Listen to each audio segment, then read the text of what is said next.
সূরা কাউসার 11 বার পরে পানিতে ফু দিয়ে ঘরে ছিটিয়ে দিলে কি হয়, এই আমলটা যদি আপনি জানেন তাহলে আপনি কখনো এই আমলটা ছাড়বেন না। সূরা কাউসার হচ্ছে পবিত্র কোরআন কারীমের ছোট্ট একটি সূরা। 114টি সূরার ভিতরে 108 নম্বর সূরা হচ্ছে সূরাতুল কাউসার। মাত্র 3টি আয়াত রয়েছে এই সূরার ভিতরে। যদিও সূরাটি ছোট্ট, তবে এর ফজিলত অনেক বেশি।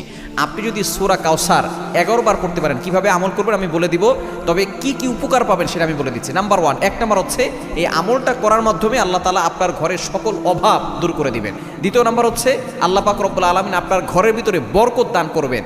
এবং 3 নাম্বার হচ্ছে দুশমন থেকে আল্লাহ তাআলা আপনাকে মুক্তির ব্যবস্থা করে দিবেন।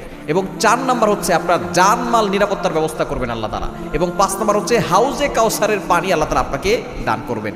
কেননা এই সূরা কাউসারের ভিতরে ইন্না আতাইনাকাল কাউসার, হাউজে কাউসারের ব্যাপারে আল্লাহ পাক রব্বুল আলামিন বলে দিয়েছেন যে এটা নবী সাল্লাল্লাহু আলাইহি ওয়াসাল্লামকে আল্লাহ তাআলা হাদিয়া দিয়েছেন হাউজে কাউসার। একমাত্র আমাদের নবীজি সাল্লাল্লাহু আলাইহি ওয়াসাল্লাম তার উম্মতদেরকে হাউজে কাউসারের পানি পান